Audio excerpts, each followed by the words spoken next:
လိုက်လွှဲလိုက်ခြင်းဖြစ်တယ်ပေါ့အဲ့တော့ဆိုလို့ရှိရင်မိမဲ့လူကစလို့ရောက်ဒီဘက်ကဒကမာအရင်စလိုက်ပေါ့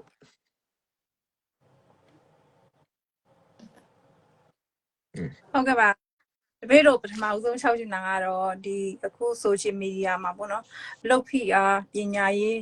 ဖိအားစိတ်ကူးစီးဒါမှဗုဒ္ဓဘာသာတပည့်တို့ဗုဒ္ဓဘာသာအယူဆနဲ့ဆိုလို့ရှိရင်အဲ့ဒီကိစ္စတွေကိုဘယ်လိုဖြေရှင်းသင့်လဲသိနေအဲ့ဒါဘယ်လိုမြင်လဲမသိဘူးစိတ်ဖိစီးမှုအဲ့လိုလားဟုတ်အလုပ်ကိန်းတွေနဲ့ပတ်သက်ပြီးတော့ဟုတ်တခြားသူအဲ့ဘောစိတ်ဖိစီးမှုရှိတယ်လူငယ်ဆိုလို့ရှိရင်တော့ဦးစန်းလူငယ်သဘောအပဲဦးစန်းဖြေလိုက်မယ်နော်ဒီအသက်အရွယ်တွေမှာစိတ်ဖိစီးမှုကဘာကြောင့်ဖြစ်နိုင်လဲဆိုတော့လွန်ခဲ့တဲ့3နှစ်လောက်ကဦးစန်းစီကတခါတရားရောက်လာတယ်တခါတရားရောက်လာတော့သူကစိတ်တွေအရင်ကြီးလို့ပါတဲ့တပည့်တို့ကတရားတဘောလာဟောပါတဲ့ဟိုဦးစန်းတက်ပဲအောင်မှထိုင်နေတဲ့အချိန်ပေါ့အဲ့ဒါကကြောင်းဖို့တက်မယ်လို့ကြောင်းဖို့တော့မတက်တော့ဘူးတဲ့သူ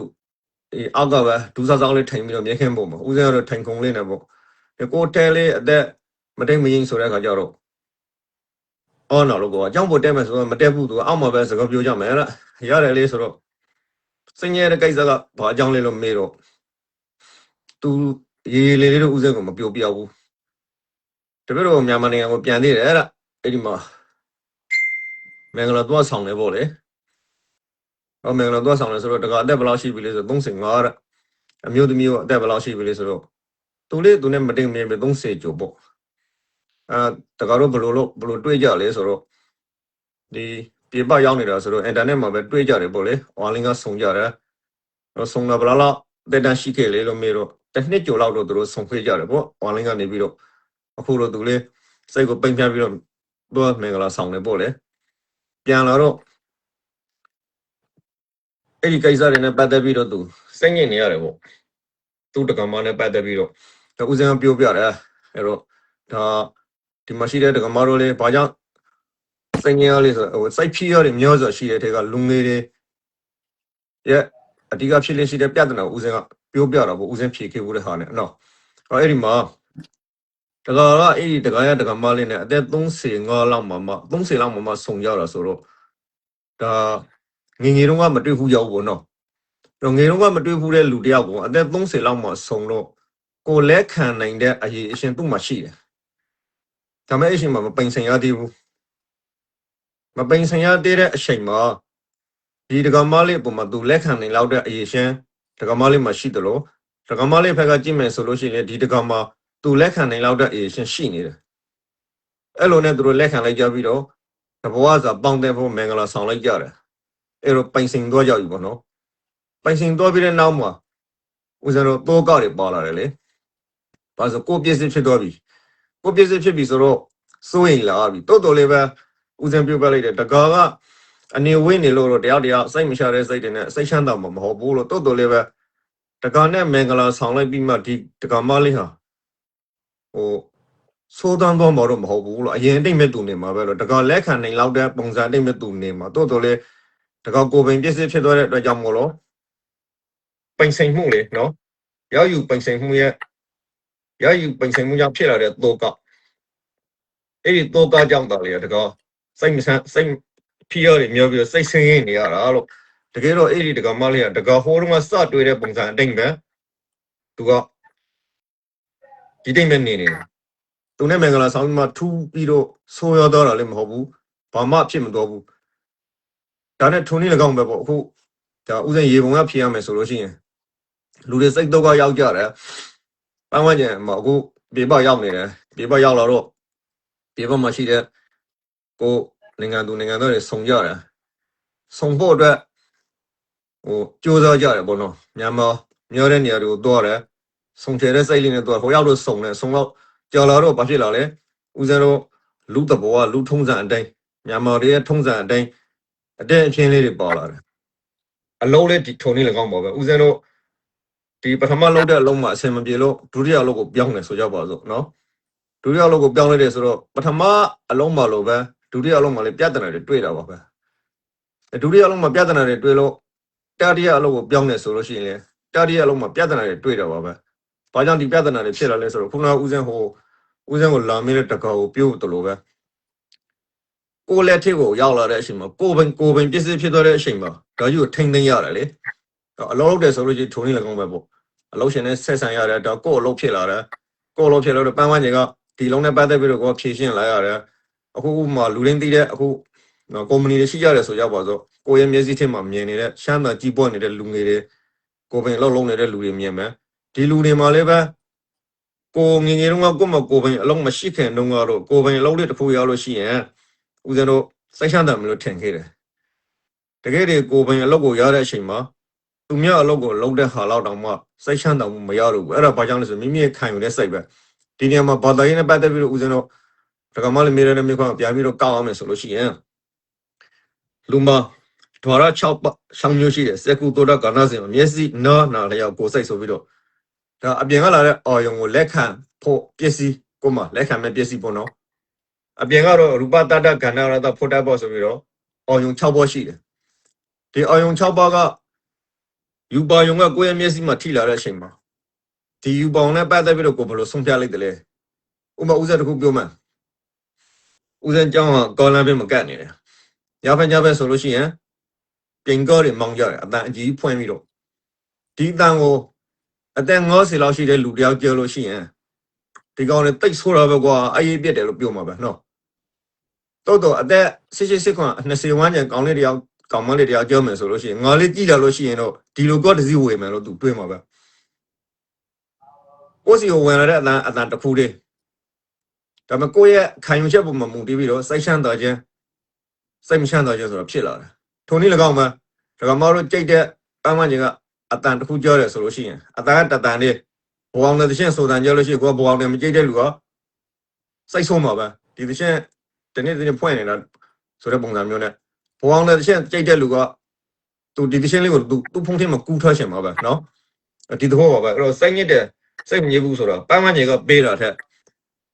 ပန်းမကြီးကပေးတော့စိတ်ငြိစရာဖြစ်မဲ့အခြေခံအကြောင်းတရားပေါ့လေတော်တော်လေကိုယ့်ရဲ့စိတ်မိမိရဲ့အတွင်းတရံမှာရှိတဲ့ခံယူတဲ့စိတ်တုံ့ပြန်တဲ့စိတ်ကတားလျင်ဒီစိတ်ငြိခြင်းမကျင့်ခြင်းဆိုတော့ကိုပြန်ပြီးတော့ခံစားရတာအဲ့ဒါကြောင့်မို့လို့ပန်းဝန်းကျင်ကပေးတဲ့ပြိုကျင်ခြင်းဆိုတာလည်းမတင်မြဘူးမတင်မြတဲ့အတွက်ကြောင့်စိတ်ငြိစရာတွေဝင်လာနိုင်တယ်ပန်းဝန်းကျင်ကပေးတဲ့စိတ်ငြိစရာဆိုတာလည်းပဲမတင်မြဘူးကိုယ့်ရဲ့စိတ်ဆုံးဖြတ်ချက်ခံယူချက်ပုံမှာမူတည်တယ်အရာဝတ္ထုတစ်ခုလေးကိုလူ10ယောက်ကြည့်လို့ရှိရင်10မျိုးခံစားမှာပဲနော်အဲ့ဒီသဖို့တိတ်မှာပဲဒါဒကမဘာကြောင့်စိတ်ငြိနေတယ်လို့တိုက်ရိုက်မမေးတဲ့အတွက်ကြောင့်ဦးစင်းလေးဒီအရှိခံတရားကိုပြောပြတာဒါလို့ဆိုရင်ကျင်းသားလေးပေါ့နော်ဟုတ်ဆိုနောက်တရားဆက်ပြီးတော့မေးရရှိရင်တပည့်တော်မေးချင်တာဖေတပည့်တော်တို့ကအခုလောလောဆယ်တော့စီပါရေးအသေးလေးတွေလုပ်ပါရဲ့ဖေအဲ့လိုမျိုးပေါ့တပည့်တော်တို့တစ်ခါတလေကြားလို့ရှိရင်ပေါ့နော်အလုပ်တွေကအားလုံးအဆင်ပြေနေတဲ့အချိန်မှာတော့အားလုံးကတော့ငါစူးစမ်းတာတော်တာပဲအဆင်ပြေတာပဲလို့တွေးနေတဲ့အချိန်မှာတစ်ခါတည်းရင်အဆင်မပြေမှုတွေကြုံလာခဲ့တဲ့အခါကြလို့ရှိရင်ဘေးကလူကြီးသူမတွေပြောပါတယ်ဖေဒီကထာကိုရွတ်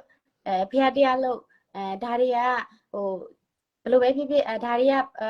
အလုပ်တွေအဆင်ပြေတယ်စီးပွားရေးအဆင်ပြေတယ်ဒီကထာကိုဘယ်နှခေါက်ရွတ်လို့ရှိရင်စီးပွားလက်လာပါကောင်းတယ်အဲ့လိုမျိုးပြောတဲ့စကားတွေကရောမှန်သလားဖေဂါရာတော်တွေကတကယ်ပဲစွမ်းသလားဖေဖះတရားလုံးမှသာလေတကယ်ပဲစီးပွားတိုးတက်တာလားတကယ်လို့ဖះတရားမလုပ်နေတဲ့သူတွေရောချမ်းသာနေတဲ့သူတွေလည်းရှိတာပဲဖေအဲ့ဒါတွေကိုရောဘိုင်ဘုံကြီးဘယ်လိုမြင်လဲဖေဒီနေရာမှာဦးဇင်းတို့လူရဲ့တမတ်ထားတဲ့တာမန်ကြီးကတမတ်တဲ့စံနမူနာဆိုတာရှိတယ်နော်တာမန်ကြီးကတမတ်တဲ့စံနမူနာမှာဒီအသိဝိုင်းမှာဒီလိုနေထိုင်လေဆိုလို့ရှိရင်လူကောင်းလို့တတ်မှတ်တယ်ဆိုလို့ရှိရင်အဲ့ဒီလူကောင်းတရားလုပ်တဲ့အလုပ်ကိုမမကြီးကယုံကြည်မှုရှိတယ်ဥပမာကိုမအရင်နီးလို့ထုတ်ရှင်းမယ်ဆိုလို့ရှိရင်တော့မှဒီကောင်မလေးဒီကောင်လေးကတော့လူကောင်းလေးတယောက်ပဲငါယုံကြည်ရနိုင်တယ်ဆိုတဲ့အနေထားရှိတယ်ဆိုလို့ရှိရင်ငွေရှင်းလို့ရတယ်ပေါ့နော်ဒါစီးပွားလုပ်မယ်ဆိုလို့ရှိရင်ဒီကောင်မလေးလုပ်တယ်ဆိုလို့ရှိရင်တော့အောင်မြင်မှာပါဒီကောင်မလေးကကိုကျင့်နေရလေးကောင်းတယ်ပေါ့လေပန်းမကြီးကအဲ့လိုထင်ကြီးပေးတယ်စိုက်ထစ်မှာလည်းပဲဆွေးမှတ်နေတယ်အဲ့တော့စိုက်ရဲ့တကိုးဆိုတာအဲ့တော့ကိုကျင့်တရားကိုလို့စထားလိုက်အောင်နော်ဘာသာရေးလောက်တော့ကိုလို့စထားလိုက်ဒါလူတဘောကဦးစင်းလူငယ်တွေနားလည်အောင်ပေါ့ဦးစင်းကို班完这个用起的说了些，乌山跑了后面后面的对吧？这个马里第二个礼拜，这个马里个礼拜班完这个用起的说了些，这个马里老的那个后面后面的，那班完这个用起啊，跑了要么那个没得看见了，路啊等于嘛，都也能看二流子，都也引进木二流子，慢慢他的杜鲁港这样也三了木呢，杜鲁港这样也比我木的，我觉得嘛，西坡路的。အဲ့လိုမပြောလို့ပဲနဲ့လူကြီးတွေကဘာပြောလဲဆိုလို့ရှိရင်လည်းဘာသာရေးလောက်လို့ပြောလိုက်တယ်အလွေတကူပေါ့အလွေကူဆုံးတော့ဘာသာရေးလောက်ဆိုတဲ့စကားလုံးမှာဖျားဆရာရှင်မှာထိန်ပြီးတော့ပဋ္ဌာန်းဖတ်နေမှာမဟုတ်ဘူးအလှူဒန်းနဲ့အမြဲတမ်းလောက်နေမှာမဟုတ်ဘုန်းကြီးကျောင်းကန်ကအမြဲတမ်းသွားနေမှာမဟုတ်ဘူးဘာသာရေးလောက်တယ်ဆိုတော့ဦးဇင်းခုနပြောသလိုပဲသူ့ရဲ့ဘာသာတရားကသတ်မှတ်ထားတဲ့လူတရားရဲ့တန်ဖိုးလူတယောက်ရဲ့လူငယ်တယောက်ရဲ့ကိုချင်းတရားပြည့်စုံနေတယ်ဆိုလို့ရှိရင်ဒါဘာသာရေးလုပ်နေတာပဲနော်ဒါမဲ့တခုလို့ရှိတယ်တပည့်တို့အဲ့ဒီစံတန်ဖို့တွေတပည့်တို့စီမှာရှိတယ်တပည့်တို့ငေါဘသီလလေးမြဲတယ်ဖယောလေးနေ့စဉ်ရှိခိုးတယ်ဒါမဲ့စီးဖို့မဖြစ်ဘူးဆိုကြပါစို့နော်အဲ့တော့ဒီနေရာမှာဘာသာရေးကိုဦးဇင်းတို့ဘာကြောင့်ဘာသာရေးရှိဖို့လိုအပ်လဲဆိုတဲ့ဟာကိုသိဖို့လိုလာပြီအခုတူလူငယ်တွေတူများများရဲ့စိတ်ထဲမှာဖြစ်နေတာကငါတို့တလောက်တွေဒုက္ခရောက်နေတာဒီဘာသာကငါတို့ဘာမှမကေဘူးလို့ဆိုတယ်သူကအဲ့တော့ငါတို့ဘာသာမေးလိုက်ကြတော့မယ်ဘုံတော့အဲ့လိုလူတွေဥစဉ်တွေ့ဖို့တယ်တကယ်တော့ဘာသာတရားဆိုတာစီးပွားတက်ဖို့မဟုတ်ဘူးဒီမိုကရေစီရောက်ဖို့လည်းမဟုတ်ဘူးနော်ကိုယ့်ရဲ့လုပ်ငန်းကြီးတစ်ခုအောင်မြင်ဖို့လည်းမဟုတ်ဘူးဘာသာတရားရဲ့ဥတည်ချက်ကိုကတကူရနေမှာဒီဇိုင်းတွေထမှန်ဒါတော့အဆုံးစံပေါ့လေနော်ဘုန်းကြီးတွေအတွက်ပေါ့လူငယ်တယောက်ဆိုလို့ရှိရင်ခုနဦးစံပြောသလိုပဲဘာသာတရားကဆုံးပါတဲ့ကိုကျက်တရားနဲ့ပြည့်စုံအောင်နေမှာဘာသာတရားကဆုံးပါတဲ့ကိုကျက်တရားနဲ့ပြည့်စုံအောင်နေတဲ့လူကိုအစားကဦးစံပြောခဲ့သလိုဒီလူအလောက်လောက်တယ်ဆိုလို့ရှိရင်အောင်မြင်မယ်ဒီကောင်မလေးတယောက်စီးပွားလောက်တယ်ဆိုလို့ရှိရင်သူကဘာသာတရားကိုကျက်တရားကောင်းတဲ့အတွက်ကြောင့်လူစံနမှုလူရဲ့လမ်းမထားတဲ့စံနဲ့ပြည့်စုံနေတဲ့အတွက်ကြောင့်မလို့သူလောက်လို့ရှိရင်တော့အောင်မြင်မယ်လို့ပန်းဝန်းကြီးကယုံကြည်ပေးတယ်ကိုကိုရင်းအဲ့လိုယုံကြည်ထားတယ်အခုတကမလေးလောက်နေတဲ့စီးပွားရေးကိုလူကိုမိတ်ဆွေအပေါင်းတဲ့အယောက်30ရှိရဆိုလို့ရှိရင်900လောက်ကလည်းမအောင်မြင်ဘူးလို့လာပြောလို့ရှိရင်ဒီတော့လောက်ဖြစ်မှာမဟုတ်တော့ဘူး10ယောက်ရှိတဲ့မှာ900လောက်ကလည်းလောက်အောင်မြင်တယ်လို့ပြောလို့ရှိရင်လောက်ဖြစ်မှာပဲလောက်ဖြစ်အောင်မြင်တော့မှာပဲအဲ့တော့အဲ့ဘာသာတရားအောင်မြင်ရှင်ဘာသာတရားလောက်ဆိုတဲ့စကားလုံးကိုအနဲ့အတိတ်ဖွင့်မယ်ဆိုလို့ရှိရင်ဖယားကစီးပွားလုပ်တဲ့လူတွေကိုဘာပြောခဲ့လဲဘာသာတရားကဘောနော်ဝိရိယရှိရမယ်လို့ပြောတယ်သူကပညာဉာဏ်နဲ့ပြည့်စုံရမယ်ပညာဆိုတော့အတန်းဒီဂရီကိုလိုက်တွေကိုဆိုတော့မဟုတ်ဘူးဒီအလုံးနဲ့ပတ်သက်ပြီးတော့ကျွမ်းကျင်ရမယ်ပြီးလို့ရှိရင်စုတတ်ဆောင်တန်းလေးရှိရမယ်ပေါ့နော်လောက်လိုက်စားလိုက်ဆိုလို့ရှိရင်တော့မအောင်မျိုးတော့ဦးဇင်းတို့မှာတကမလေးတို့ရထားတဲ့ဩဃာတနော်ဩဃာတကဝစီကမလို့ကအပေလေးပါကတ်သုံးပါရပြည့်ရှိပါရသူမျိုးငေါဝိပဿနာတရားလေးပါပြဒနာတရားငေါဘတော်မှာအခါခတ်သိမ်းကဲလောညင်းဒီတာဖြစ်လို့ခေါ်တယ်အဲ့ဒါတွေနဲ့မကဲလောက်ဘူးဆိုလို့ရှိရင်လေဘာသာတရားဘလောက်လောက်အဲ့ဒီစီးပေါ်မဖြစ်ဘူးဘာကြောင့်ဆိုတော့အပေလေးပါတော့ထားလိုက်သေးမှနော်ကတ်သုံးပါတဘောပါနဲ့ရင်စင်ရတဲ့အချိန်ရပြည့်ရှိပါမကောင်းတဲ့ပန်းဝန်းကျင်ကိုရောက်နေတဲ့အချိန်ရသူမျိုးငါးပါတဘောပါနဲ့တွေ့နေတဲ့အချိန်ဝိပဿနာတရားလေးပါပြည့်စည်ခြင်းတွေပန်းဝန်းကျင်မှာတစ်ခုခုပြည့်စည်တာနဲ့စီးပွားပြတ်တာဘာညာကအစပေါ်လေဆွေမျိုးတွေသေဆုံးသွားတာတော့ဆွေမျိုးချင်းမှာတရားရောက်စီးပွားပြတ်တာတော့ပြဒနာတရားငါးပါတော့အဲ့လိုတွေဒီတရားတွေနဲ့ပြည့်စုံနေတယ်ဒီတရားတွေရှိတဲ့တရားလို့ဆိုတာသဘောကိုပြောတာနော်ဒီလိုမကောင်းတဲ့ပန်းဝန်းကျင်မှာရောက်နေတယ်ဆိုလို့ရှိရင်လည်းဘာသာတရားဘလောက်လောက်ဒီစီးပွားကမအောင်မြင်ဘူးအဲ့တော့ဒါတကမပြောတဲ့ဘာသာတရားလောက်နေစီးပွားအောင်မြင်ရှင်ဘာသာတရားလောက်လို့ဆိုတဲ့အမေကိုဖြေတာပေါ့နော်ဒီအမေရဲ့အနေတိတ်ပြီဒီတို့ရှုံးမှတ်တော့ဘောကစီးပွားလောက်ရှင်လို့ရှိရင်လူယုံကြည်အောင်နေဖို့တဲ့ဘာတွေလောက်မလဲဆိုလို့ရှိရင်ဒီကိုနေတဲ့ပန်းဝန်းကျင်မှာတမ်းမာတဲ့လူစံနဲ့ညီအောင်နေဒါပဲအဲ့တော့ဆိုအောင်မြင်မယ်ပေါ့တပည့်တော်တို့ကကြတော့မီယိုဖလာဗုဒ္ဓဘာသာပါဗျာငယ်လေးတုန်းကတော့တပည့်တော်တို့ကဒီအဖိုးဖွားရင်နဲ့လိုက်ပြီးတော့ဖះသွားကြောင်းတက်လုပ်ပါတယ်ဗျာအခုကြီးလာတဲ့နောက်ပိုင်းမှာကြတော့တပည့်တော်တို့ကအလုပ်လုပ်ရတယ်သွားလာရတယ်ပေါ့နော်အဲ့ဒီအတွက်ကြောင့်မလို့တပည့်တော်တို့က ဖုန်းကြီးเจ้าကိုရောက်တာလဲအရင်နေသွားတယ်လို့တရားပွဲတွေကိုရောက်တာလဲနေပါတယ်ဗျာဒါပေမဲ့တစ်ခါတရံကြောက်လို့ရှိရင်ဟိုမှာတပည့်တော်တို့အိမ်ကနေပြီးတော့အလူတန်းလုပ်တယ်ပေါ့အလူတန်းလုပ်တယ်ဆိုလို့ရှိရင်ရေစဲချတဲ့အချိန်ပဲဖြစ်ဖြစ်တပည့်တော်တို့ကဟိုဒီရောက်လာခဲ့တယ်ပေါ့နော်ဒီတရားပွဲကိုရောက်လာခဲ့တယ်ပေါ့ဖေတပည့်တော်တို့တကယ်တော့တရားပွဲကိုရောက်လာပြီဆိုတဲ့ခါကြလို့ရှိရင်တပည့်တော်တို့ဟိုဒီအနုမောဒနာတရားဟောတဲ့ခါကြလို့ရှိရင်တပည့်တော်တို့နာနေတဲ့တရားဒီဟိုတပည့်တော်တို့ငငယ်တုန်းကနာခဲ့ရတယ်လို့ပေါ့ဟို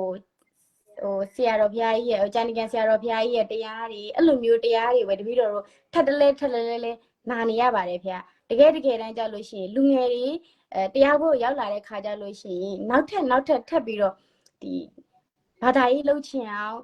်နောက်ထပ်ပို့ပြီးတော့ဟိုဒီဘာသာရေးအကြောင်းတွေကိုဟိုလေ့လာခြင်းအောင်အဲ့လိုမျိုးတွေအနေနဲ့ဟိုဘာကြီးဖုန်းကြီးတို့အနေနဲ့တရားဟောတာမျိုးတွေကိုလည်းတပည့်တော်မှာကတရားဟောစီခြင်းနဲ့ဖေလက်ရှိခေတ်ကာလနဲ့အညီမျှတဲ့တရားမျိုးပေါ့ဖေဟိုတခါတလေကြလို့ရှိရင်ဒီကျမ်းဂန်တဲ့တရားတွေတို့ဟိုဒီအဲ့တရားတွေတပည့်တော်တို့နာပြီးသားတရားတွေလည်းရှိတယ်လို့မနာသေးတဲ့တရားတွေလည်းရှိပါတယ်ဖေအဲ့တော့ဟိုတပည့်တော်တို့အခု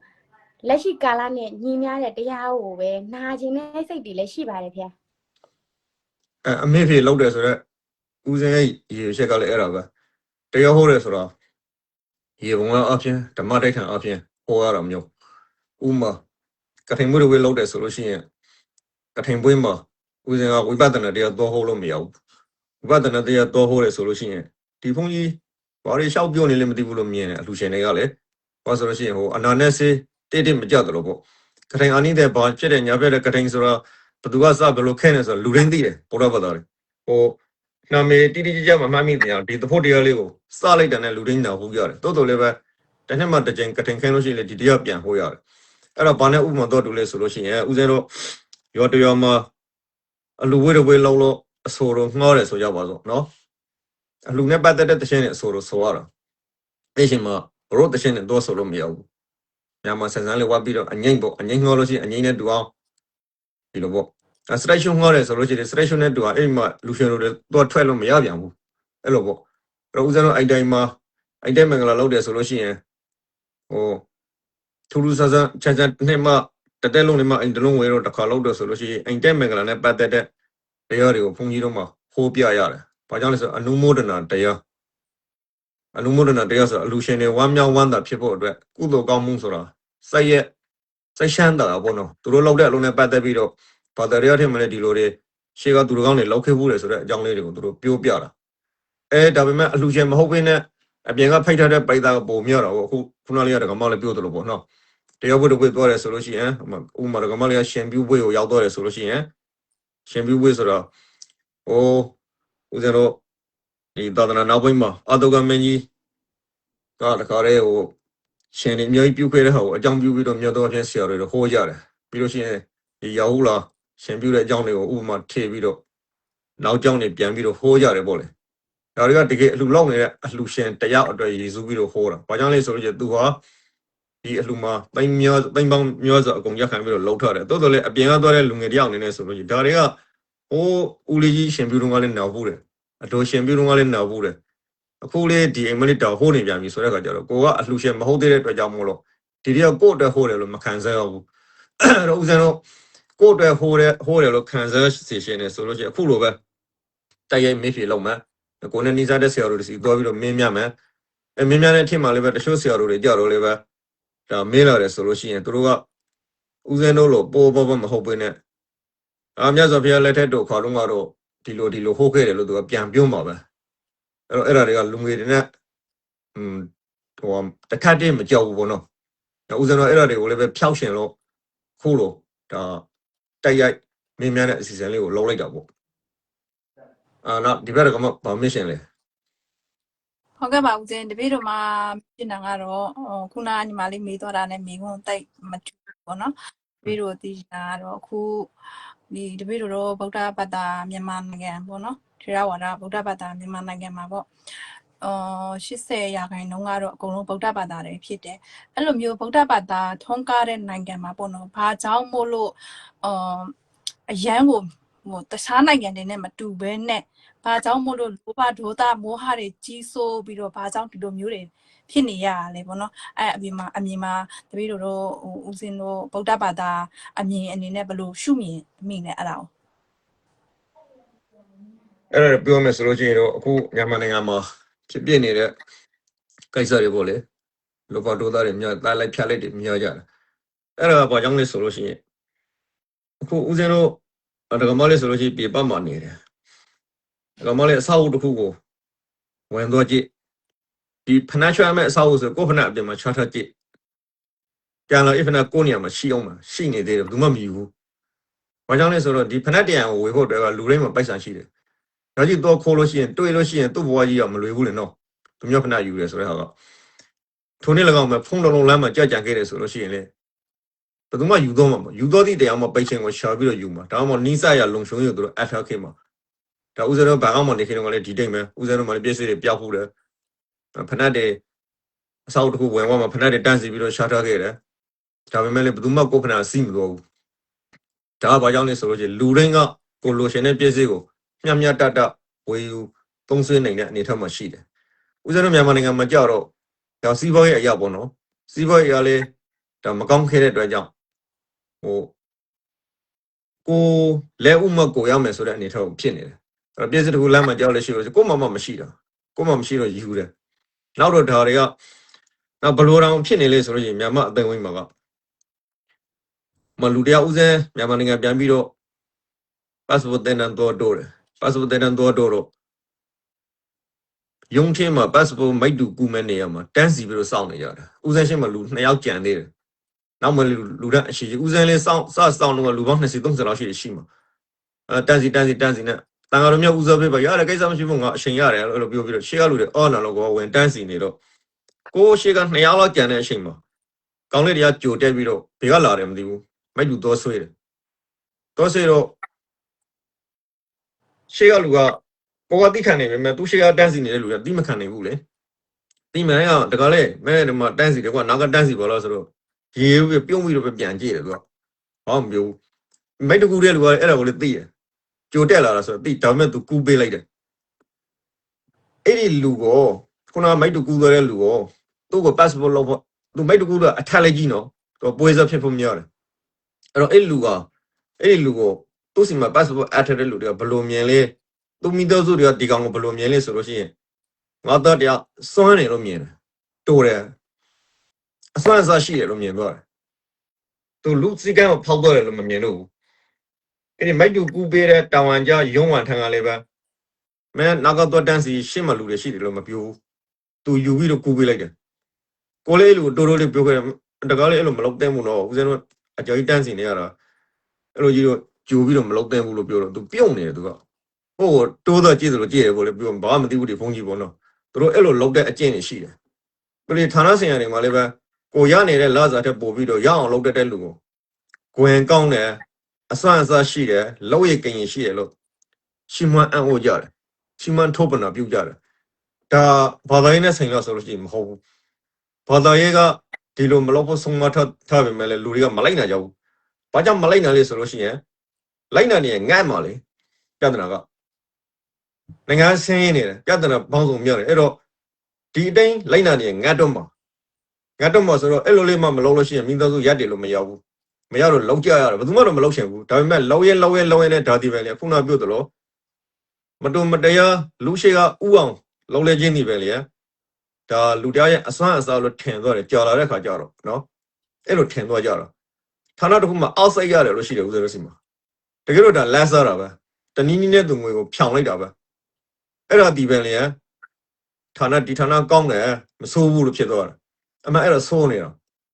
အဲ့တော့ဦးဇင်းတို့ဘာသာတရားကတော့ဒါတွေမလို့ဆုံးမတယ်တိုးတယ်လည်းနိုင်ငံကခုနဦးဇင်းဟိုတကမလည်းအမေကိုဖြေခဲ့တယ်လို့ပဲကတော့မရပြရှိဘရန်သူမျိုးငါဘောပါတီတရားလေးပြဿနာတရားငါဘောဒီနဲ့ပြေဆုံးနေတဲ့နိုင်ငံပေါ့အဲ့လိုမှမလို့ရှိရင်လည်းအဆင်ပြေမှာမဟုတ်ဘူးပေါ့နော်အဲ့တော့ကဘာပေါ်မှာ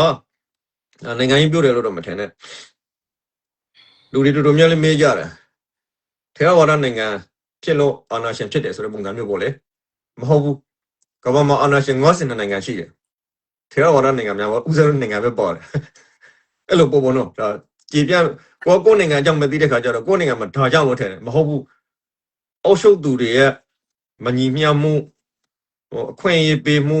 ကိုနဲ့နှီးစပ်တဲ့လူကိုအခွင့်အရေးပေးမှုတိုတဲ့လူကိုမပေးဘူးကိုနဲ့အမျိုးမဟုတ်လို့ရှိရင်ဒီလိုတွေဖြစ်နေတဲ့ခါကျတော့ကိုဥရဲ့ကိုယူသူဥရဲ့သူယူပဲတိုးတော်လေဘာသာတရားအဲ့ဒီမဆုံးမထားဘူးအဲ့တော့ဦးဇင်းတို့လူတရားဟာဆင်းလာတဲ့အချိန်မှာလောဘဆိုကက်လာတယ်ကိုလိုရှင်တဲ့လောဘကြောင့်လောဘကိုမဖြည့်ဆည်းနိုင်တဲ့အချိန်မှာဒေါသလေးဖြစ်လာတယ်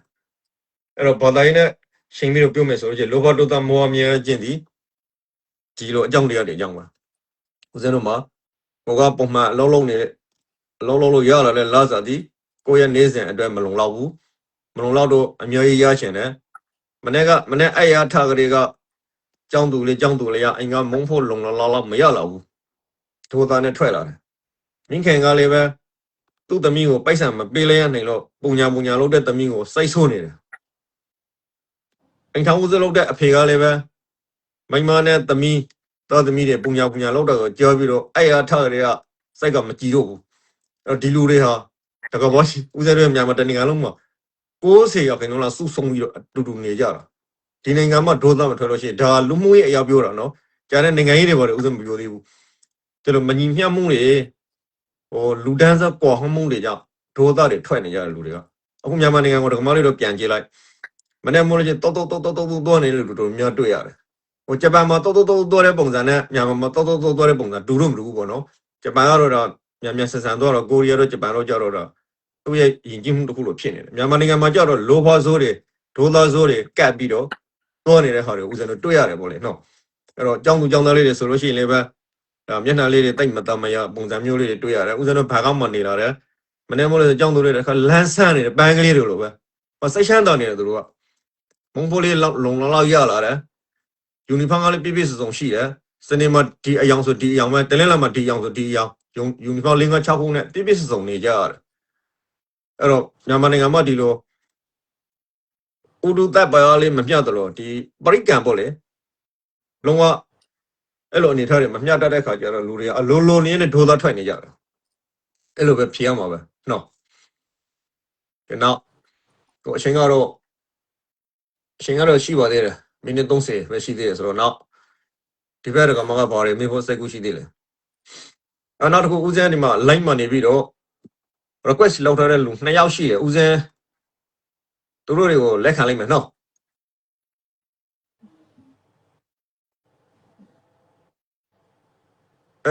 ဒီဘက်ကမှမေးစရာရှိလို့ရှိပြောဒီမှာဘာတွေမေးဖို့စိတ်ကူးရှိသေးလဲ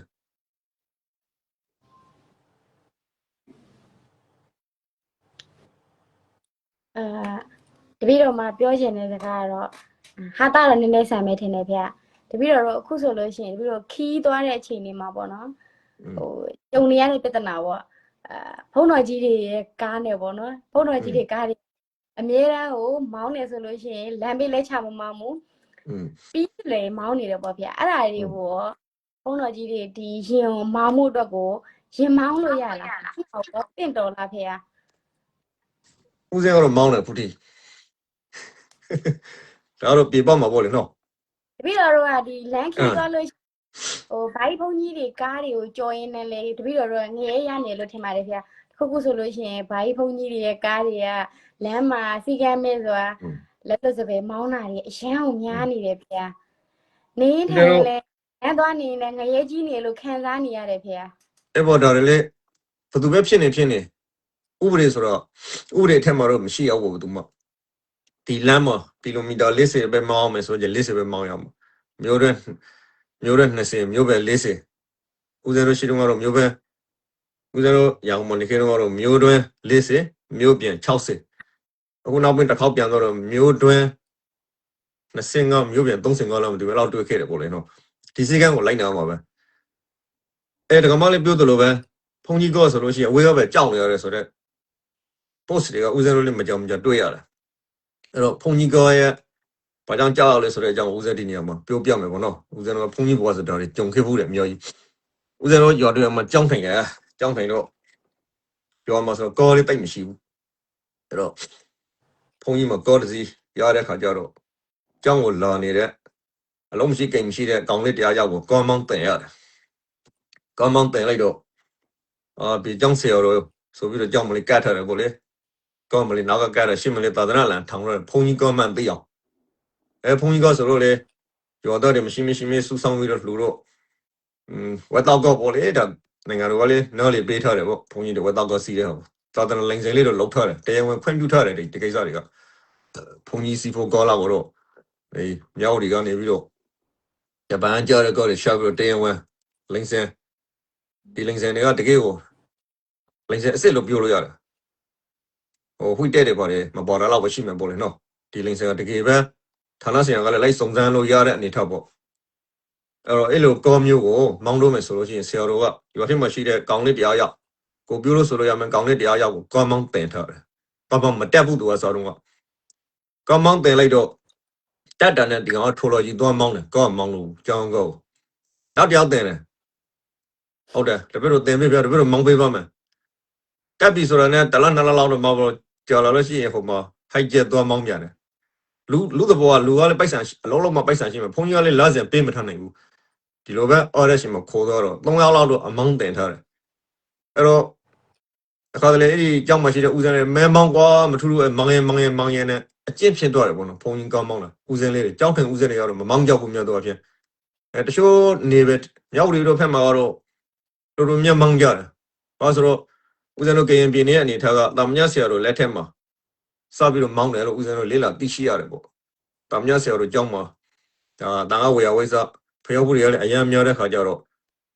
့ဒုံပေါက်သွားလို့ရှိရင်ထောင်နဲ့ရှိပြီးတော့ဒုံပေါက်တွေဝါကြတော့အိမ်မှာကော့ဒရိုင်ဘာတွေပေါကုန်တယ်ပေါကုန်လို့ဒီခဏဒုံပေါက်တဲ့ကော့ဒရိုင်ဘာတွေကကြောင်းတိုက်ဝေယဝိဇ္ဇလောက်စားရှိပြီးသူတို့တွေပဲမောင်းလိုက်ကြတော့နောက်ဆုံးသူတို့မောင်းလာနေစပြီးတော့တချို့ကဒုံပေါက်ဝါပြီးတော့လူမထက်ကြတော့ဆက်မောင်းနေတယ်ဒီကောအဲ့ဒါနဲ့ဦးဇင်းတို့လိုအမြင်နေတဲ့ဖုန်းတွေကလည်းဆက်မောင်းကြတယ်ပေါ့လေနော်မျက်စိအမြင်ရိုးတော့မောင်းလို့ရတော့တယ်လို့ဖြစ်တယ်တိုးတော်လေဒါဝင်းကြီးနဲ့ကြည့်မယ်ဆိုလို့ရှိရင်တော့အပြစ်ကြတော့မဟုတ်ဘူးတိလားဝင်းကြီးနဲ့ကတော့အပြစ်မကြောက်ဘူးတကမလေးပြောသလိုရန်ကားတာကတော့ဒါကတော့သူလိုက်နာတဲ့စီကံပုံမှာမူတည်ရခုနပြောသလိုဖုန်းကြီးကတည်ထားရတယ်ဆိုတော့အချက်ကလေးပဲမတက်ကလေးတွေကိုရောကောင်းလေးတွေခိုးပြီးတော့မောင်းကြရတာရန်ကုန်မြို့လိုနေရာမှာဆိုလို့ရှိရင်တော့တကယ်ကြွနေတဲ့ driver တွေကိုခိုးပြီးတော့မောင်းကြတယ်ပေါ့ဒါဘုံကန်ကြီးတဲ့ဆရာတော်တွေdriver တရားလောက်ခန်းထမ်းနေလောက်တဲ့ဆရာတော်တွေမှလောက်ပဲဒါမျိုးတွေလောက်လို့ရမှာရွာတွေမှာကြောက်လို့ရှိရင်တော့ပိုက်ဆံလေးပေးမထနိုင်ဘူးမောင်းတဲ့ကောင်ကလေးပဲလက်ဘူးတိုက်ပြီးတော့မနေ့ကမှတင်ထားတာအဲ့တော့ရွာတရွာလုံးအတိတ်နာနဲ့လည်းပဲကောင်းမောင်းတတ်တဲ့လူတွေကရှားတယ်ဆိုတော့ရှိတဲ့လူခိုခိုင်းရတဲ့သဘောနောက်ဆုံးဘုန်းကြီးမှလည်းအသက်က2ချောင်းမပေါ်ဘူးဆိုတော့ကဲဒီကောင်မောင်းမဲ့တူမထူးဘူးကွာငါပဲတဲမောင်းလို့မယ်ဆိုတဲ့ပုံစံမျိုးနဲ့ကိုယ့်အသက်ကိုယ့်လက်ထက်မှာထားတယ်ဆိုတဲ့ပုံစံမျိုးနဲ့မောင်းကြရတာတကယ်အကောင်းဆုံးကတော့ပြည်ထဲမှာနေတဲ့ကိုကပြေပမှာနေလို့ပြောတာပါပြေပမှာလေးထုံနေလကောင်းပါပဲတော့ဒရိုင်ဘာရှိရဆိုလို့ရှိတော့အကောင်းဆုံးပါပဲအထူးသဖြင့်ပြည်ထဲမှာနေတဲ့ဆရာတော်တွေကြတော့လည်းပဲပြည်ထဲမြန်မာတွေရဲ့မျက်လုံးမှာတော့ဘုန်းကြီးတို့ကကောင်းမောင်းနေတာမသိတော့ဘူးပေါ့နော်မသိတော့ဘူးဆိုလို့ရှိရင်မသိတော့တယ်လို့နေလိုက်တာတော့အကောင်းဆုံးပါပ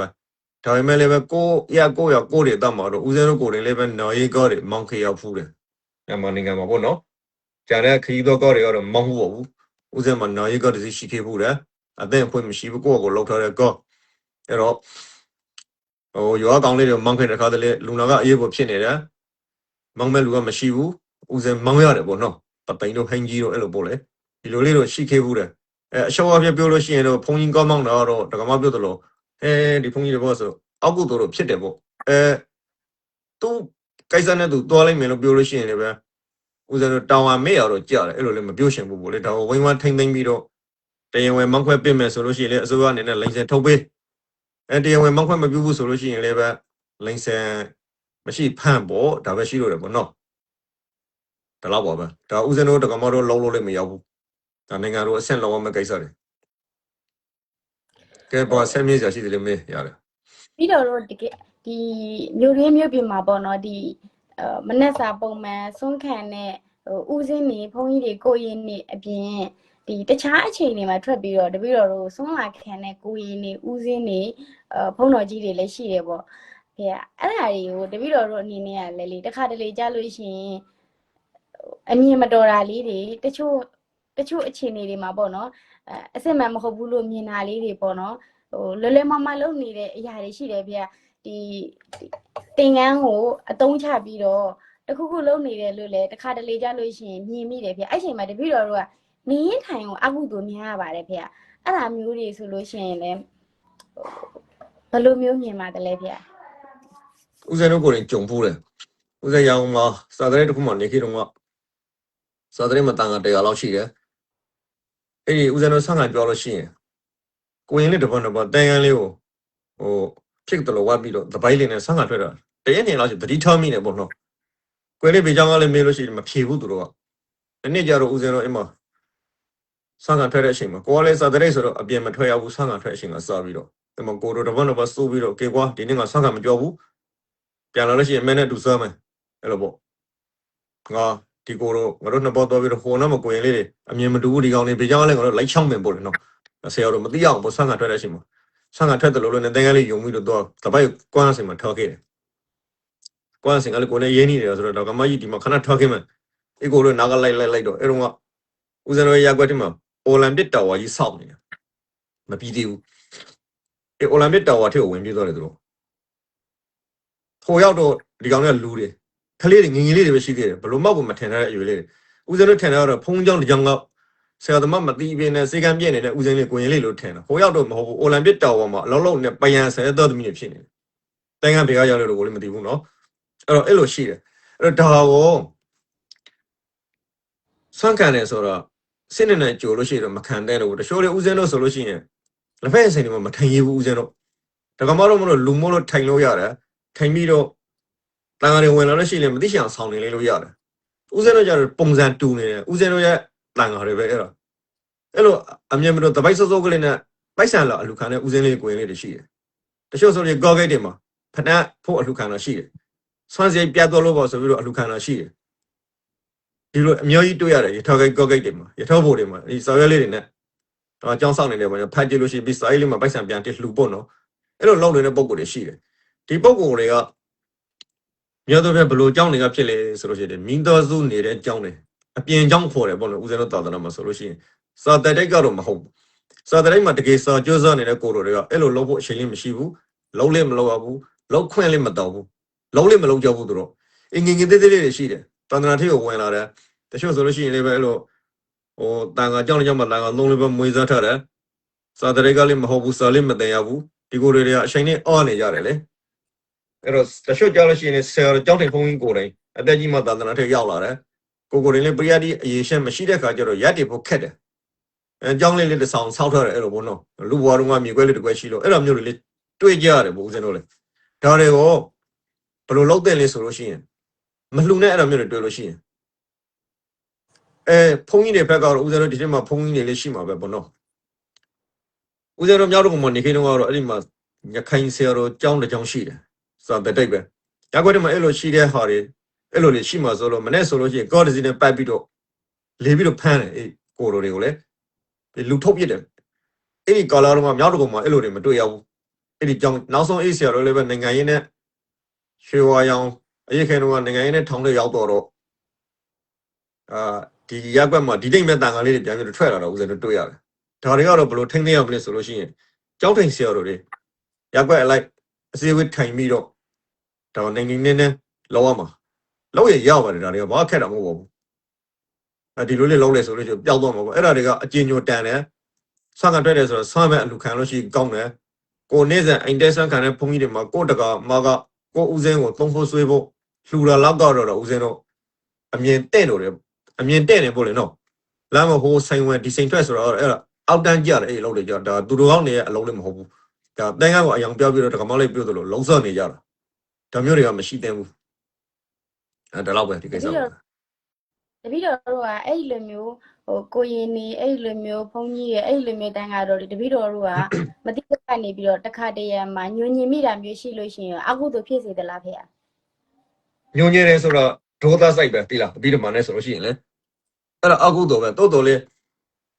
ေဦးဇင်းတို့တော့မှတခါတလေဒေါသထွက်ရတယ်ရှိတယ်လေလူမျိုးနဲ့ပေါင်းတဲ့အချိန်မှာဒီအကုသို့မျိုးကဖြစ်လေမတတ်နိုင်ဘူး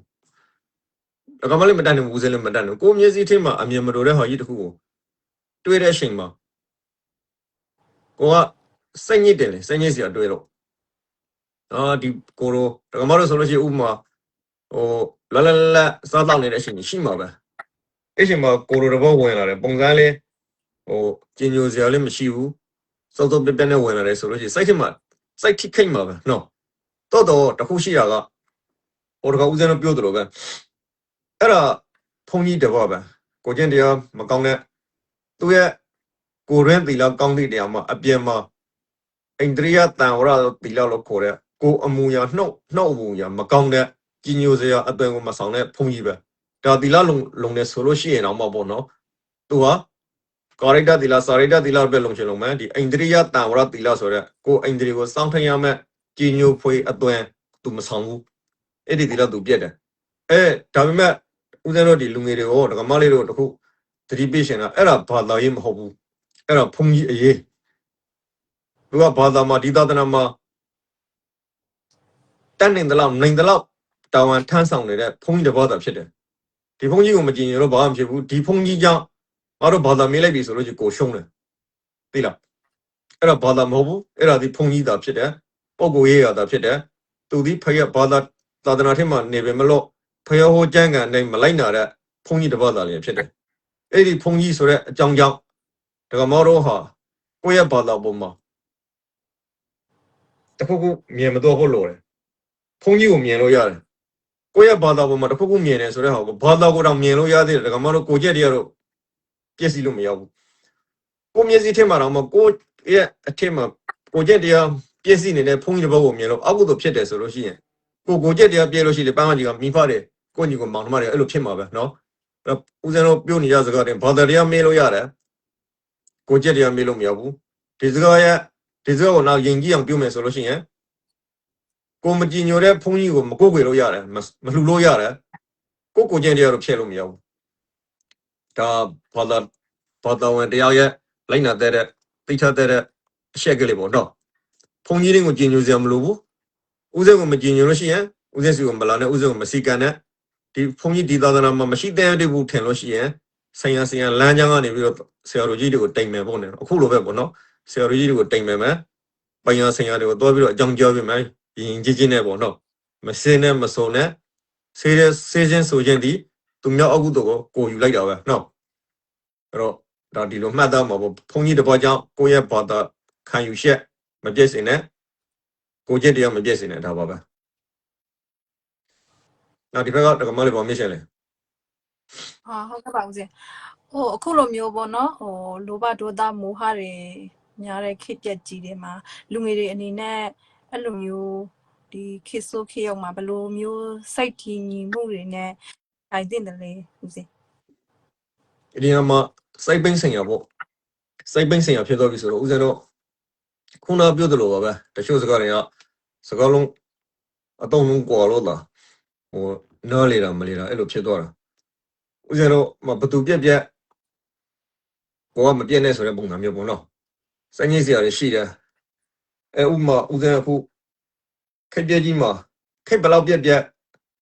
ကိုစီးပွားအဆင်ပြေနေတယ်ဆိုလို့ရှိရင်ပြိုနေတယ်သိတာအဲ့လိုမျိုးပါလေကိုပန်းမကြီးမှာအဲ့တော့ငွေကိုလေထိုက်တဲ့လောက်သုံးနေဆွေးနိုင်တယ်ဆိုလို့ရှိရင်ပြိုနေတယ်ဒါပေမဲ့လေကိုတကူတကယ်တော့ပြိုနေတာပန်းမကြီးကိုတွေးလိုက်လို့ရှိရင်တော့လေစိုက်ညစ်မှာပေါ့လေနော်အဲ့လိုနေပန်းမကြီးကိုတော့ထားလိုက်တော့တူချက်တရားချင်းနေစိုက်ညစ်နေကြတယ်ဥပမာဦးဇင်းတို့ဒကမလေးတွေမိသားစုထဲမှာကိုကနိုင်ငံခြားရောက်နေတဲ့ခါကျတော့ရှိသမျှမိသားစုရဲ့ဒုက္ခတွေကကိုပုံကြလာမှာပဲဒီထဲမှာနေတဲ့လူတွေကလည်းပဲပြပရောက်တာနဲ့ပိုက်ဆံရှိတယ်တထေးလိုထင်သွားတာလိုတော့အကုန်မှားတာပဲအဲ့လိုမှားတဲ့အချိန်မှာပြပမှာနေတဲ့ဒီဘက်ကဒကမလေးတို့ဆိုလို့ပြည်ထဲမှာနေတဲ့ဒကမလေးတို့ဆိုလို့ရှိရင်လည်းပဲမိသားစုကိုလောက်ခင်ကျွေးမွေးနေတဲ့သမီးရတနာလေးတွေပေါ့ပြောရမယ်ဆိုလို့ရှိရင်အဲ့လိုအနေထားမျိုးမှာကိုစိတ်ရှိချင်းလုံပေးလိုက်ရှင်တယ်ကိုရမိသားစုပေါ့လို့နော်သူတို့တောင်းလိုက်ကိုပေးလိုက်ရှင်တယ်ကိုကလည်းအစားတော့ကအစကလေးကအဲ့လိုပေးဖို့တောင်းမှရှိနေတယ်ရှိတယ်လို့ကိုခံယူထားတယ်ခံယူတော့သူတို့တောင်းတော့ကိုမပေးနိုင်ဘူးကိုဆန္ဒရှိတော့လည်းမပေးနိုင်တဲ့ခါကျတော့စိတ်ညစ်ရတယ်အဲ့တော့ဦးဇင်းအဲ့လိုလူငယ်တွေတော်တော်များများတွေ့တဲ့အချိန်မှာဒီလိုထုံးဆက်ပြီးတော့ရင်ဖွင့်ကြတယ်ဆိုလို့ရှိရင်ဘလို့ပြုတ်ဖြစ်လေဆိုတော့ဟုတ်ပြီငါတလောက်9သိန်းတန်းနေတယ်ဆို9သိန်းပဲပေးလိုက် ကျန်တဲ့ဟာကိုသုံးပေါ့နော်ကိုမလေးလိုတယ်လေတလောက်စေသိမ့်တတ်နေတယ်စေသိမ့်မဲ့ပဲလေအေးစေသိမ့်နဲ့လောက်အောင်သုံးမလောက်ဘူးလို့တို့ပြောလို့ပြဿနာရှိတယ်များကိုလှမ်းကြည့်မှာတို့ကအဲ့ဒီချိန်မှာတော့ကိုနိုင်ငံခြားမှာအလုံးလုံးနေလို့ကိုမဝင်ငွေလေးနည်းနည်းရှိနေလို့ဒါအေးမိသားစုတော့ကိုအော်ကိုနေတာကိုမရှိရင်တို့ငတ်တယ်မလောက်ပါပဲနော်ကျေးဇူးကမ်းဖို့ဆိုတော့မဟုတ်ဘူးဖြစ်နေတဲ့အနေထားလေးတွေဦးစင်ပြောပြတာနော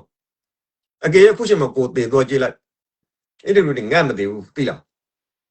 တို့ချာစားကြမှာပဲဒါမှငါမရှိလေတို့ကိုချာစားကြမှာပဲဆိုပြီးတော့မိသားစုထင်မှာတာဝန်မယူတဲ့လူတယောက်တော့မဖြစ်ဖို့လိုတယ်ပေါ့ကိုတက်နေတယ်လို့ပဲမတက်နိုင်ဘူးဆိုလို့ရှိရင်မတက်နိုင်တဲ့ပြဿနာကြီးကိုတွေးနေတယ်ဆိုလို့ရှိရင်ကိုပဲစိတ်ညစ်ရမှာလေတိုးတော်လေဒီအတွေးတွေကိုတော့တုံတောင်နဲ့တော့ဖျောက်လို့တော့မရောက်ဘူးပေါ့ရအောင်ဖျောက်အောင်လို့ကိုရအောင်ဖျောက်မှာပဲဒီဆက်ချက်တော်မှုကိုရမယ်ဦးဇင်းတို့ဆိုလို့ရှိရင်လည်းပဲဒါတနေ့ကိုဟိုကကူညီပေါ့ကိုလေပရိုက်တာတခါတလေလောက်တယ်ကိုကကြောက်ဖြူအတွက်အလှခံထားတယ်မြောက်ဦးကလာကူညီတောင်းတယ်ဦးဇင်းမလှူနိုင်ဘူးသိလားအညာဘက်ကလာကူညီတောင်းတယ်မလှူနိုင်ဘူးတချို့ကိစ္စတွေကိုဖုန်းကြီးတစ်ပတ်နေနဲ့မလှူတဲ့နေရာတွေကလာပြီးတော့အကူကြီးတောင်းတယ်ဒီတိမပြစ်ထားလိုက်ရတယ်သူတို့ကိုတွေးပြီးတော့ကိုစိတ်ညစ်စရာမဟုတ်ဘူးလားစိတ်ညစ်စရာတွေပဲတိုးတယ်လေကိုကတော့ဒကမားလေးတွေနဲ့ဆော်လို့ရှိရင်တရားအတိနေနေရှိတဲ့အတွက်ကြောင့်မလို့ဖြေသိမ့်လို့ရတယ်ပေါ့လေနော်အဲ့တော့တရားအတိဆိုအဲ့ဒါပြောတာစောင်းထက်ကတရားတိဖို့တဲ့အဲ့တော့ကိုဆရာတို့ကြီးဆိုဘယ်လိုပြောလို့ဆိုခန္ဓာညံရောက်လို့ခေါ်တယ်အဲ့ဒါဘုန်းကြီးဟိုတဲ့တရားစောင်းထက်မှာဖတ်ဖို့တဲ့တရား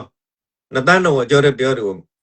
မိမိခန္ဓာထဲကိုဆွေးထည့်နိုင်ဖို့လိုတယ်ဟုတ်တယ်ငါမှဒါလားစေသိမ့်ဖို့ငွေရှိတယ်ငါမိသားစုက3သိမ့်ထောက်ပံ့နိုင်မှာပြဿနာမရှိဖြစ်တယ်အေးစေးပဲအကျင့်လောက်ထားတာတောင်းနေပေးလို့မရဘူးတချို့ကိစ္စတွေကတခါတလေမှမပေးလို့မဖြစ်တဲ့အနေထောက်ကိုလေးသိနေတယ်လေဒါမပေးလည်းဖြစ်တယ်သူကလူတွေဆိုတော့ကိုယ်အတိတ်နဲ့ကိုလာကြတာတော့အဲ့လိုလေးနေနေရဆိုလို့ရှိရင်တော့တော်တော်လေးပဲကျေးဇူးကမ်းဖို့ဦးဆိုလို့တာမဟုတ်ဘူးနိုင်တဲ့လောက်ပြင်မယ်မနိုင်တော်ကြီးကိုမလုံးနိုင်တော်ကြီးနဲ့ပတ်သက်ပြီးတော့စိတ်ချမှာတနုံတွေးမနေဖို့ပဲလို့တယ်တတနာတစ်ခုဖြစ်လာပြီဆိုလို့ရှိရင်အဆင့်နဲ့တတ်မှတ်ပြီးတော့ကိုနိုင်တဲ့နေရာစပြီးရှင်းဖို့ပဲလို့တယ်ဒါလူမှုရေးပြဿနာဆိုတော့ကိုနိုင်တဲ့နေရာစပြီးရှင်းလို့မနိုင်ဘူးဆိုတဲ့ဟာကိုမရှင်းမထားလိုက်တယ်အဲ့ဒါလေးရှင်းတာတစ်မျိုးပဲဒီကိစ္စကိုပြဿနာရှင်းလို့မရဘူးငါဖြစ်လာတော့ရင်စိခံမယ်ပေါ့ဒါလေးရှင်းနေတစ်မျိုးပဲနောက်ဆုံးငိုလိုက်တယ်စိတ်ထွက်ပေါက်အတွက်အဲ့ဒါလေးဖြည့်ရှင်းနေတစ်မျိုးပဲပြီးတော့ပါပ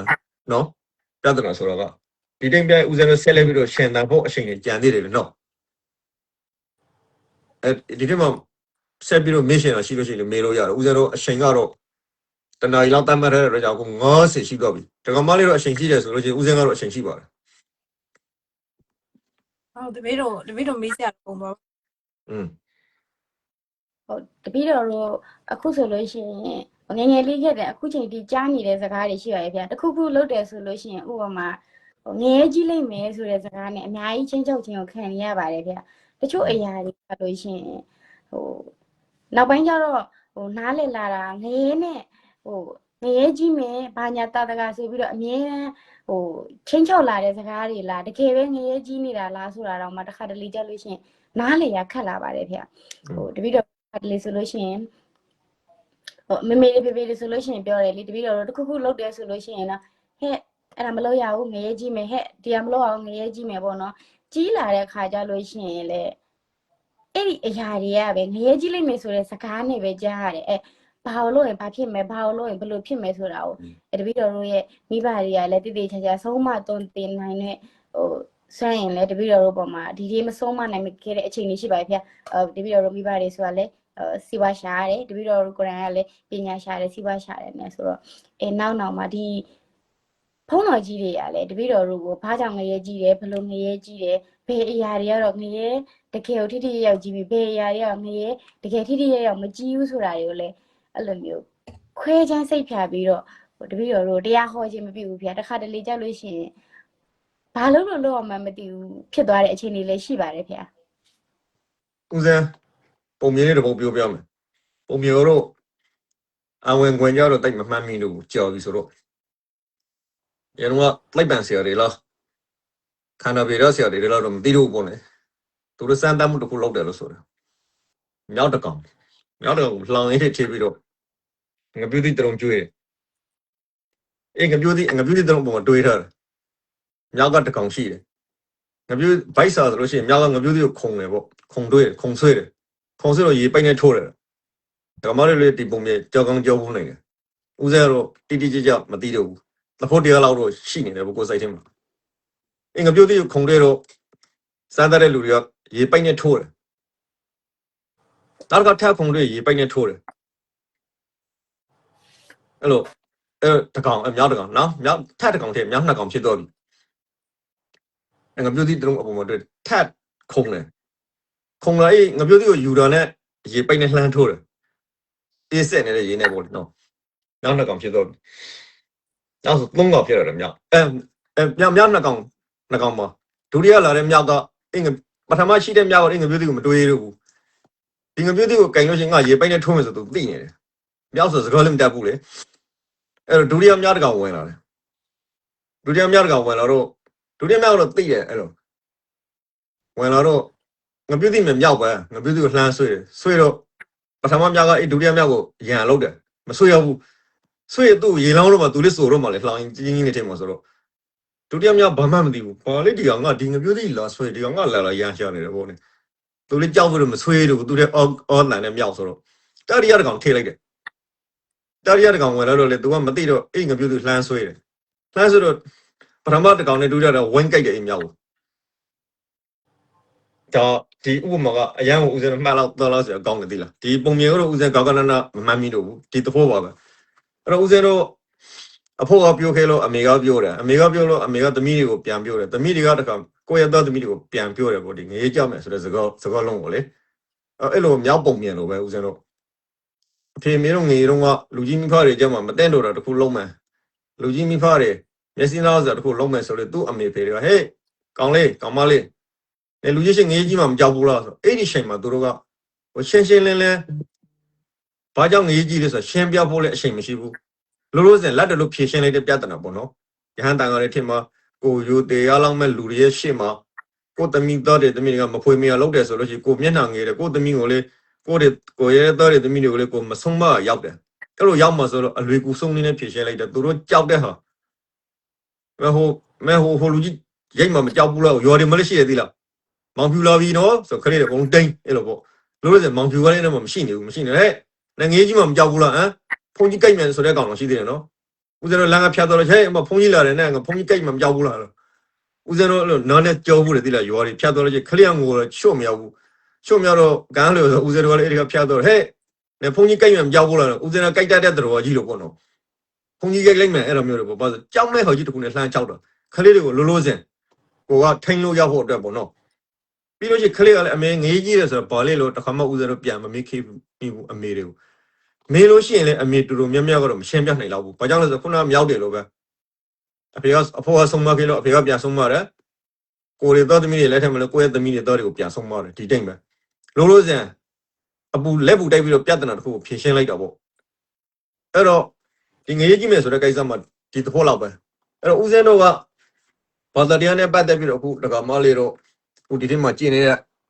လူပေါင်း100ဝန်းကျင်လောက်တော့ပေါ့နော်လူတော်တယ်လူငယ်ဘိန်းနဲ့လူကြီးဘိန်းတွေကိုတော့မဆိုပါဘူးကိုလိုသူလိုလူတွေကိုပေါ့ငရေကြီးမယ်ဆိုတဲ့စကားနဲ့ပတ်သက်ပြီးတော့ဒါအခုဆိုတော့တက္ကမလေးဆိုဦးဇင်းကိုပထမဆုံးမေးလာတာပေါ့လေနော်ဘာကြောင့်ဒီစကားပြောရတယ်လဲငရေကြီးမယ်တော့အဲ့တော့တကယ်တော့လူကြီးရှင်းမှာဖုံပေါက်ပြေးလွှမ်းနေတာအောက်ကုသိုလ်လောက်တာမဟုတ်ဘူးလူငယ်သဘောကပြိုပွားနေတာဒါမှလည်းအရှင်မတဲ့လို့တဲ့အတွက်ကြောင့်မလို့လူကြီးတွေကသူကြောက်နိုင်တဲ့စကားလုံးနဲ့ကိုယ့်ကိုတော်စီလိုက်တာအရှင်မဟဲ့နဲ့လူကြီးရှင်းမအဲ့လိုမလောဘူးလို့အေးစစ်ပြိုးတဲ့မိဖလေးရှိတယ်လို့အလွေတကူပဲဟဲ့ငေးကြီးမယ်နော်အဲ့လိုလောက်လိုက်တာလို့ဆိုဒီပြဿနာငင်းကောဖို့ပဲအဓိကပဲအဲ့ဒါလေးကိုဦးဇင်းကဆွေးလာတာအဲ့တော့ဘာသာတရားမဟုတ်ဘူးအဲ့ဒါဘာသာတရားရဲ့အဆုံးအမတော့မဟုတ်ဘူးတိုးတိုးလေးပဲခုနပြောသလိုဘုန်းကြီးအိမ်ရှိကဖျားသွားတာတော့မှဘုန်းကြီးကြိုက်လိုက်မယ်နော်ပြောတဲ့ဟာကဒါဘာသာတရားအဆုံးမမဟုတ်ဘူးလေဒီခလေးကြောက်လောက်မဲ့ဟာတခုနဲ့လှမ်းချောင်းလိုက်တာဦးဇင်းတို့ရောမှာနာမည်တော့မေ့နေဦးဇင်းလေးလူကြီးတယောက်ရှိတယ်အဲ့လူကြီးကိုတရော်လုံးခလေးတွေကြောက်တယ်လူငယ်ကြီးရံပြည့်ပြီဆိုသူနဲ့တိုင်မယ်ဆိုခလေးရံဖို့ပြီးအဲ့မှာခလေးတယောက်ငိုတယ်ဟဲ့နဲ့ဘယ်သူလာမှမကြောက်ဘူးလားလာနေပြီဟိုမှာလာဟေးလာခဲ့တမငါသမီးပြုတ်မရောက်ဘူးဆိုလုံးဝတိုက်သွားတယ်အဲ့လိုပေါ့နော်ဒါမဲ့လူကြီးကအဲ့ခလေးကိုရိုက်ရတယ်ဘယ်တော့မှလည်းမငယ်ဘူးသူဒါပေမဲ့သူ့ကိုတရော်လုံးကြောက်တယ် အဲ့လိုလူငယ်ကြောက်မှန်နဲ့လက်တလို့ဆုံးမလိုက်တဲ့စကားဦးစင်းတို့မှလိုအပ်တာတခုကတော့ငရေကြီးလိုက်မယ်ဆိုတော့အဆင်လောင်းတဲ့ဦးစင်းတို့တွေကရက်နေကြတာကိုကငရေတော့ကမုံကြအရွေတော့ကမိဖတွေကနဲ့အဲ့လိုမလုံးနဲ့ငရေကြီးလိုက်မယ်ဆိုတော့စကားလောင်းနဲ့ပဲအဆုံးတတ်နေတာအသက်ကြီးလာတဲ့အချိန်စာဖတ်တတ်တဲ့အချိန်မှာဘာသာရေးနဲ့ပတ်သက်ပြီးတော့စောတော်လေးဟောဒီပါတီမဖတ်ဘူးတရားတော်လေးဟောဒီပါတီမနာဘူးနောက်ဖို့လိုက်တဲ့တရားကလည်းကိုယ့်အတွက်ဟောတဲ့တရားမဟုတ်ဘူးရေပုံရဟောတဲ့တရားဖြစ်နေတယ်ရေပုံရဟောတဲ့တရားတော်တော်မျိုးပြောရတဲ့ဘုန်းကြီးတွေတရားကြီးဒါနသီလအကြောင်းမဟောကြတော့ဘူးနဲ့ဒါနပဲဟောကြတယ်ပေါ့ကိုကအလှူဘွေပဲရောက်တာလေအလှူဘွေမှာပဲမုံလီကျွေးလို့ထမင်းကျွေးလို့ကိုသွားစားတာလူငယ်သဘောကအပြစ်မပြုတ်ဘူးနော်အဲ့တော့အလှူတရားပဲနားမှာပေါ့ရောင်မှာရိတ်တာတွေမှုလို့ပေါက်နေတယ်အဲ့ဒီရိတ်တာတွေကိုကိုတစ်ခါအောင်တော့ဘူးဟိုမှာအနေစာတော့ကနာတာခန္ဓာဆိုတာဘယ်လိုရှိတယ်စိတ်ဆိုတော့ဘယ်လိုနေအသေးစိတ်ခန္ဓာငါးပါးယုံတဲ့တရားတွေကိုအစင်လေးဟိုးနေတာလေရှိတယ်အဲ့ဒီတရားဝက်ကိုမရောက်ဘူးရောက်လေခဏလေးရှောင်းကြည့်ပြီးတော့ဘာပြောမှန်းမသိဘူးပြန်လာခဲ့ကြတယ်ပြင်းတယ်လေလူငယ်သဘောကလေလူငယ်ဆိုတော့ပြိုပေါ်တော့ကြိတ်တယ်မလားအဲ့တော့မျိုးတွေကိုလည်းဝေးခဲ့တော့နောက်ဆုံးအသက်သာကြီးလာတယ်ကိုယ့်ရဲ့ဘာသာရဲ့အတိကဘလောက်ပဲရှိလေဆိုတော့ဟဲ့ငေးကြမယ်ဆိုတဲ့စကားတရုံးနဲ့ပြီးနေတယ်အဲ့တော့ဦးဇင်းတို့မှလေးလာကြတယ်အများရှိတယ်တည်ယူကြတယ်အများရှိတယ်အခုဦးဇင်းတို့ဖြေတယ်ဆိုတာလေးပဲဒါဟိုလူငယ်တွေနားလည်နိုင်လောက်တယ်ဦးဇင်းတို့တကမတော့လေးပဲဆွေးနွေးနေတဲ့စကားလုံးပါပဲဒါဆရာတို့ရှင်းရှင်းပြောမယ်ဆိုလို့ရှိရင်ဒီတက်လင်းနေတဲ့စကားလုံးနဲ့ပြောမှာပေါ့နော်ငေးကြမယ်ဆိုတဲ့စကားဒီလူမမေမတိတတ်မလိမ်မသေးတဲ့ခလေးလေးတယောက်ကိုမိဖကလက်တလို့ဖြည့်ရှင်းလိုက်တဲ့ပြဿနာဖြည့်ရှင်းနေပဲဖခင်ကတော့အဲ့လိုဟုတ်မထဘူးဖခင်ကဒါလောက်ရဲ့အောက်ကုသို့ဒါလောက်ရဲ့ကုသို့ဒီလိုပဲပြောသွားတာအောက်ကုသို့လောက်တဲ့လူကတော့မကောင်းတဲ့ဘဝတွေကိုရောက်တယ်အပေလေးဘုံကိုကြာရောက်တတ်တယ်လို့ဆိုတယ်ကောင်းတဲ့ဟာတွေလောက်တဲ့လူကတော့သူကတိဘဝတွေကိုရောက်တယ်ပေါ့လေသူကတိဘဝအများကြီးရှိမှအပေလေးဘုံရှိမှာပေါ့နော်ဒီမှာအပေလေးဘုံထဲမှာဘဝတွေခွေးလိုက်လို့ရှိဘဝပေါင်းများစွာရှိတယ်ဘုံအဖြစ်ဆိုရင်သူကတိအပေလေးဘုံရှိမှာပေါ့နော်ကမ္မတူရီခုနဘုံနဲ့နတ်ပြ6တက်တော့ပြန်မပဲ20တော့အဲ့လိုရှိအောင်မယ်နဲ့30တဘုံလေအဲ့တော့ဒီအောက်ကုသို့နဲ့တည်တော်လို့ရှိတော့ဘယ်လိုနေရာတွေကိုရောက်တတ်တယ်ဒီအောက်ကုသို့ဒီကုသိုလ်တွေနဲ့တည်တော်လို့ရှိတော့ဘယ်လိုနေရာတိတာအသေးစိတ်ခွေးတဲ့ဟာတွေရှိတယ်တော်တော်လေးဦးဇင်းတို့ကတော့အဲ့ဒါတွေအကုန်လုံးဟဲ့ကောင်းလေးနဲ့အဲ့လိုသွားမလဲနော်နဲ့အဝီစီရဲ့အောက်ထပ်မှာဂျိုကအဲ့လိုတော့ပြောမှာမဟုတ်ဘူးသူလည်းမသိဘူးလေအဲ့တော့ငေးကြမယ်ဆိုတဲ့စကားတလုံးလေးနဲ့ပဲဒါကလေးတွေကိုပြဿနာဖြေရှင်းတယ်အဲ့လိုပဲမှတ်ထားပါတော့အကြေတဝမ်းသိရှင်တယ်ဆိုလို့ရှိတော့အဘိဓမ္မာဘိန်းစင်ရတယ်ကိုကြုံရင်ကြုံလို့ဦးဇင်းရှင်းလင်းပြသလို့ရတယ်ပေါ့နော်နောက်ပါတယ်မေးဖို့စိတ်ကူးရှိသေးတယ်ဒီနေ့တော့ကြည့်ရပါဦးဖေအဲ့ဆိုတော့ဒီဘက်ကဓမ္မရောမေးစရာမေးခွန်းတော့ပါပြီဗျာမေးကြပါဦးနေရာလုံးကအဲ့အဖြူတွေနဲ့ဆိုတော့ဒီဘက်ဓမ္မတော့ဟိုဘက်ဓမ္မအဲ့လိုပဲမေးရတော့ဦးဇင်းလေနောက်လေးပဲဦးဇင်းတို့ဒီနေ့ကတော့ဒါဗုဒ္ဓဟူးနေ့ထင်တယ်ဒီနော်ဒီမှာဗုဒ္ဓဟူးအဲ့မှာကျတော့ဒီမှာဗုဒ္ဓဟူးမနေ့ဆိုအဲ့မှာဗုဒ္ဓဟူးညနေပေါ့တင်ပါဗျာဗုဒ္ဓဟူးနောက်လေးပဲအခါအားလေးဆိုတော့ဦးဇင်းတို့အင်တာနက်မှာတွေ့တဲ့ဆောင်းပါးလေးတပုတ်ကြောက်ပဲဖြစ်ဖြစ်လမ်းမှာတွေ့ခဲ့တဲ့ဆရာတို့တပုတ်ကြောက်ပဲဖြစ်ဖြစ်ဟိုတရားတပုတ်ထဲမှာနားလိုက်ရတဲ့အကြောင်းအရာလေးတစ်ခုပဲသိရှင်တယ်ဆိုလို့ရှိရင်စုပြီးတော့စောက်တယ်မှတ်ထားနော်နောက်ခုနကတော့ကောင်းလေး2ယောက် join လာတယ်ကောင်းလေးလားကောင်းမလေးလားမသိဘူး2ယောက် join လာတယ် join လာလေဦးဇင်း asset လောက်လိုက်တဲ့အချိန်မှာသူတို့ကလိမ့်မှမရှိဘူးထင်တယ်ဝယ်မလာတော့ဘူးနောက်ပဲဒီလိုဘာသာရေးနဲ့ပတ်သက်ပြီးတော့ဦးဇင်းတို့မှာလောက်ဖို့ဘာသာရေးနဲ့ပတ်သက်ပြီးတော့ဘယ်သူမှဆိုမေးလာလို့ရှိရင်ဦးဇင်းတို့မှာတိတလောက်မှတ်တလောက်နဲ့ရှင်းပြဖို့တောင်းအောင်ဦးဇင်းတို့ရဲ့အဲ့ဒါသမိုင်းလေးတောင်းအောင်ပဲအဲ့တော့ဦးဇင်းတို့ရဲ့အလုပ်ပဲနော်ဘာသာရေးနဲ့ပတ်သက်လို့မေးဖို့အော်မနာနဲ့ဖေးရေးမဆိုဖို့လေအခုတခုခုမေးလိုက်တယ်ဆိုလို့ရှိရင်ကိုမသိဘူးပေါ့ဒါပဲရှိတယ်ဘာဒါမခက်ပါဘူးဦးဇင်းတို့အကုန်လုံးကိုမသိနိုင်ဘူးဘာသာရေးထင်မှာတော့မကိုလင်းလာထားတဲ့အပိုင်းကဏ္ဍလောက်ပဲကိုကသိတော့တိုးတယ်လေလူငယ်တရားရဲ့ကိုယ်ပန်းဝန်းကျင်မှာဖြစ်ပြနေတဲ့အကြောင်းတရားတွေနဲ့ပတ်သက်ပြီးတော့တိုးလို့တန်တရားတွေလောက်ကိုတော့ဖြည့်ရှင်းနိုင်လိမ့်မယ်လို့ဦးဇင်းယုံကြည်တယ်နော်အဲ့လိုယုံကြည်တဲ့အတွက်ကြောင့်မို့လဲပဲ publish ရှောက်ပြီးတော့မေးတယ်ပို့လေနော်မေးတယ်ဖြေတယ်အဲ့တော့ဒကမလေးအခုလိုမေးတယ်လားကျေးဇူးတင်တယ်နောက်ကိုရဲ့ပန်းဝန်းကျင်အသိဝင်ထင်မှာဒီလိုသိရှင်မြင်ရှင်တဲ့လူတွေရှိလို့ရှိရင်လည်းပဲဒီလိုအခါအားလေးလို့ဆိုဦးဇင်းတို့နဲ့ရှင်းချက်ပြီးတော့အဲ့လိုအမြင့်ဖြေလေးတွေလုံးတဲ့တယ်လုံးရမယ်နော်အဲ့လိုပြောကြတဲ့ပဲဒီနေ့အားလုံးပဲဒီဒကမလေးကာယကံရဒကမလေး2ယောက်နဲ့ဒီနေ့မှကြည့်နေတဲ့လူတွေနောက်မှအေးစစ်ဝင်ပြီးတော့ကြည့်မဲ့လူတွေလည်းပဲ အလုံးကိုယ်စိတ်နဲ့ပြကျမ်းမှာချမ်းသာကြပါစေလို့ပဲဦးဇင်းဆန္ဒပြုရနေဦးဇင်းတို့ဒီနေ့ရဲ့ပို့ပေါ်ပြောစကားလေးတွေကိုညီကုန်းကပ်အဆုံးသတ်လိုက်ပါတယ်ဦးဇင်းလေးဒါလည်းငါထွက်တော့မယ်ပေါ့နော်အလုံးကျမ်းမှာချမ်းသာကြပါစေ ။ညဆိုနေပြပါစီဖေ